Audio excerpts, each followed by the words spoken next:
এখানে নবম শ্রেণীর বহুপদী সংখ্যামালা বীজগণিতের একটা অঙ্ক দিয়ে আছে। কি দিয়ে আছে? ভাগশেষ উপপাদ্য প্রয়োগ করে পি এক্স সমান 4x³ plus 4x² minus x, মানে বহুপদী সংখ্যামালা। এই যে বহুপদী সংখ্যামালা, তার একটা উৎপাদক 2x+1 কিনা। এখন অ্যান্সার করতে গেলে এটা জানতে হবে এই পদের এইটা গুণিতক কিনা। আচ্ছা, আমি যদি বলি 15 গুণিতক 5 কিনা, সেটা বের করতে, অর্থাৎ তাহলে এই 15কে 5 দিয়ে ভাগ করলে ভাগশেষ যদি 0 হয় তাহলে সেটা বহুপদী, তাহলে সেটা গুণিতক।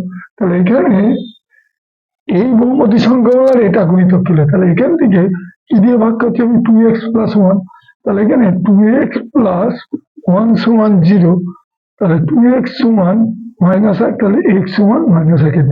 এখন ভাগশেষ উপপাদ্য প্রয়োগ করে কিভাবে করতে হয়? এই যে x এর মানটা একের দিয়ে বেরোলে এই পদে পেয়ে গেছে। তাহলে এখানে কি দেওয়া আছে? px সমান 4x³ plus 4x² minus x minus 1। এক্ষেত্রে এখানে যদি আমি x এর মান কত বলেছি? হাফ। হাফটা বসিয়ে এই উৎপাদকটা দেখবো কত বেড়ে। যদি 0 বলে, মানে ভাগ করলে যদি 0 বলে তাহলে এটা গুণিতক, আর যদি ভাগ না মেলে তাহলে গুণিতক না। তাহলে 4 4 into minus half square minus half minus 1। তাহলে এখানে কি দাঁড়াচ্ছে?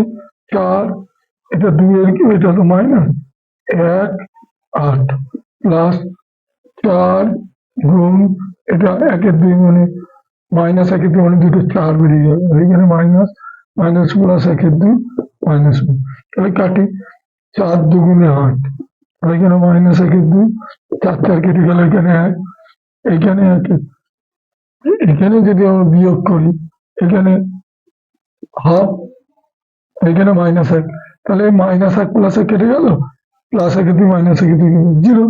তাহলে যেহেতু এই এক্স এর এই যে ভাগ করলাম ভাগশেষ উপপাদ্য প্রয়োগ করে এটা 0 হয়ে গেল, তাহলে অতএব 2x+1 ওই বহুপদী সংখ্যামালার গুণিতক।